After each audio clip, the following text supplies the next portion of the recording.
에너지머니 시간입니다. 최근에 약세를 보이고 있는 신재생 관련주, 또 관심 있는 원전 관련주, 유가, 에너지 관련주 최근 동향과 투자 아이디어 찾아봅니다. SC글로벌센터 김선규 소장님 오셨어요. 어서 오십시오. 안녕하세요.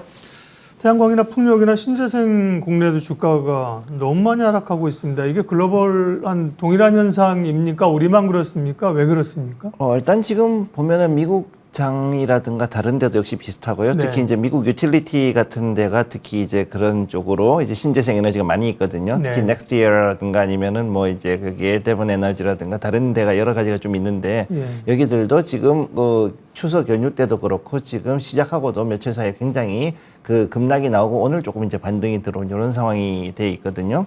그러니까 지금 봤을 때 이 태양광이나 풍력 같은 이런 신재생 에너지주들이 급락이 나오는 것들이 이게 단순하게 우리나라의 국내 증시만 그런 게 아니라 네. 글로벌 증시 자체가 전체적으로 다 지금 그렇게 가고 있다라고 보시면 되겠고요. 그래서 여기서 보면 이게 가장 큰 이유가 역시 이제 그 연휴 이전에 있었던 미국의 연방정부 셧다운에 관련된 이 위기 때문에 특히나 여기에 좀 나왔고, 여기에서 가장 큰 문제가 뭐냐면은 이 연방정부 셧다운은 곧 이제 미 하원에서 예산을 주지 않겠다는 의미로 나오기 때문에 현재 그 민주당 정부, 미국의 민주당 정부, 즉 바이든 행정부가 밀고 있는 그 신재생 에너지 정책 관련 예산도 잘못하면은 끊길 수 있다라는 이런 우려가 자꾸 나오게 되니까, 그러다 보니까 이제 관련된 종목들이 다 지금 하락세를 보이고 있다, 이렇게 보시면 되겠습니다. 네.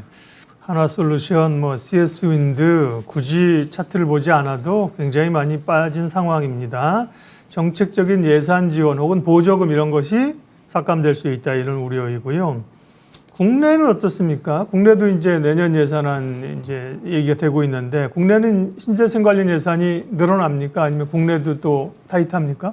지금 요거는 분야별로 조금 다르게 네. 보셔야 되는데, 기존에 있던 신재생 에너지, 그러니까 태양광이라든가 풍력 관련 종목들은 지금 그 관련된 예산들은 지금 좀 대폭 축소가 좀 돼 있는 그런 모습입니다. 예. 그래서 여기 이게 이제 그 요번에 맞춰가지고서 2024년도 예산안을 이번에 정부에서 제출을 했는데, 네. 여기를 보면은 굉장히 지금 많이 줄어든 게 이제 이 그 기존에 있던 그 신재생 에너지 중에서 여기에 대한 정책 자금 지원, 쉽게 얘기해서 보조금을 주고서는 아주 비싸게 그 전력을 구매를 해왔지 않습니까? 태양광이라든가 풍력 같은 경우.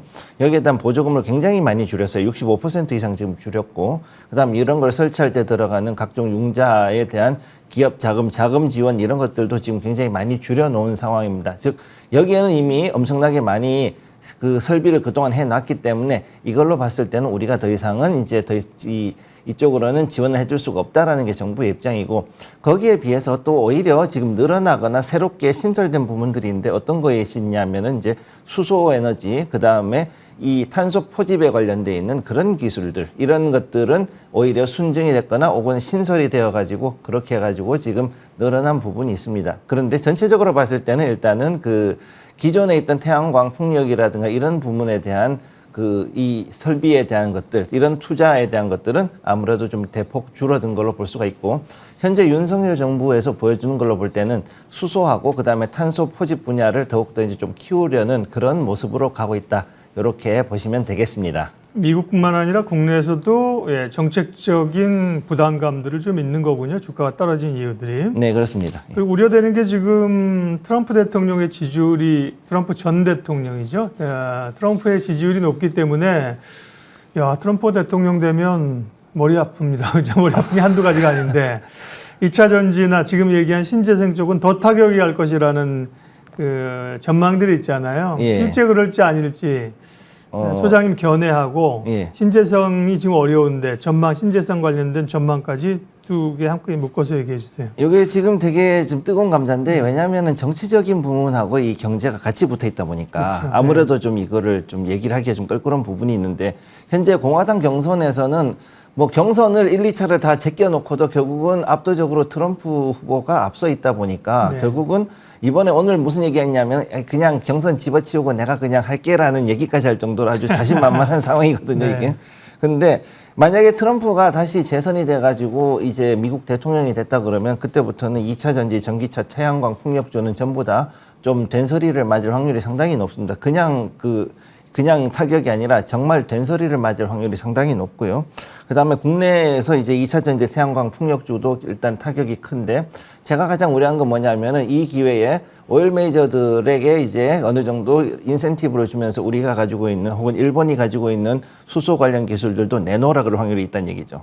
이 부분들이 제가 이제 가장 우려하는 거는 그 부분이에요. 내놓으라고요? 예. 왜요? 왜냐하면은 얘네들이 봤을 때 오일 네. 메이저들이 가장 손쉽게 그 친환경으로 바꿀 수 있는 기술이 수소 에너지거든요. 예. 그러니까는 석유하고 천연가스에서 바로 그 수소를 뽑아내고 그다음 거기에 있는 탄소는 포집해 가지고서는 탄소 섬유를 만들든지 아니면은 매립해버리는 그런 식으로 해가지고 친환경을 가게 되면은 이 경우에는 오히려 더 이제 네. 우리가 가지고 있는 기술들도 이제 잘못하면은 또 내놔야 되는 그런 상황이 올 수가 있다는 겁니다. 지금 나타나고 있는 그런 정책적 우려나 이런 쪽을 원전하고는 상관이 없는 건가요? 원전은 좀 피해가나요? 지금 현재 웨스팅하우스에서 있는 이 설계, 기초 설계에 대한 부분을 다시 한번 시비가 붙을 가능성은 있는데 네. 그렇다고 해도 이미 그 어느 정도 삽을 뜨고 난 뒤에 지나가는 얘기, 쉽게 얘기해서 어느 정도 그 건립을 하고 난 뒤이기 때문에 여기에 대한 충격은 제가 볼 땐 그렇게 크진 않을 거라고 보고 있고 그 대신에 이제 SMR에 대한 그 쉽게 얘기해서 차세대 원전이나 아니면 우리가 가지고 있는 APR 1400에 대한 핵심 기술들을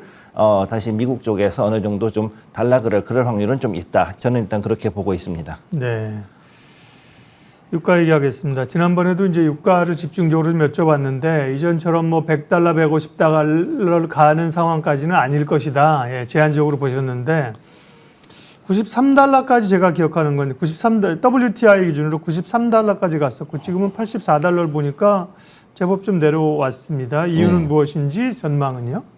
가장 중요한 거는 92달러가 제가 봤을 때 이제 각종 그 EIA 지표라든가 그 다음에 이제 그동안의 미 정부의 여러 가지 그 움직임 행보로 봤을 때 아마 92달러대가 거의 그 마지노선으로 봤기 때문에 저는 그렇게 말씀을 드렸던 거고요. 네. 그래서 그 92달러를 돌파했다가 90달러까지 내려오고 오늘 새벽에 거의 5달러 이상 빠져가지고 85달러대까지 지금 떨어진 상황입니다.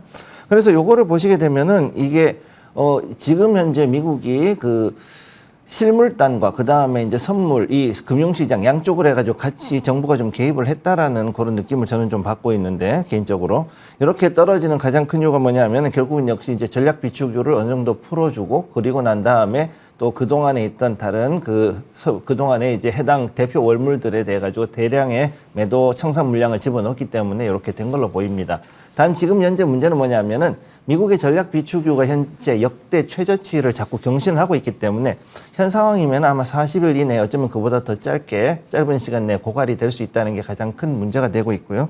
그래서 여기에서도 만약에 또 러시아나 아니면 사우디아라비아가 다시 추가 감산을 하겠다 뭐 이런 발표를 더 한다 그러면은 이제는 바이든 대통령이 하는 그 방식이라 그러면은 이 기존에 있던 미국 내의 석유의 재시추보다는 차라리 이란이라든가 베네수엘라 같은 이런 적성 국가들에 대해서 어느 정도 외교적으로 풀어가지고 거기에서 원유를 더 수입할 가능성이 더 높다. 저는 일단 그렇게 보고 있습니다. 네.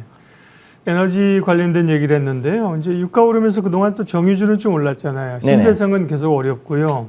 원전은 뭐 중립 이상인데 그럼 에너지 관련된 투자 전략 아이디어 말씀해 주세요. 일단은 지금 현재 신재생 에너지는 그래도 상당히 좀 조심해서 봐야 되고요. 일단 국제 유가는 지금 85달러까지 떨어지긴 했는데 여기가 지금 현재 또 바닥이라기보다는 지금 딱 중간점이기 때문에 당분간은 좀 혼조세로 위아래로 좀 강하게 흔들지 않을까 저는 일단 그렇게 보고 있고 그다음에 신재생 에너지 내에서 그다음에 우리는 지금 현재 정부에서 정책적으로 밀고 있는 수소 그다음에 이제 탄소 포집에 관련돼 있는 이런 종목들에 대해 가지고서 우리가 좀 주목을 할 필요가 있겠다라고 일단 그렇게 말씀드리고 싶습니다.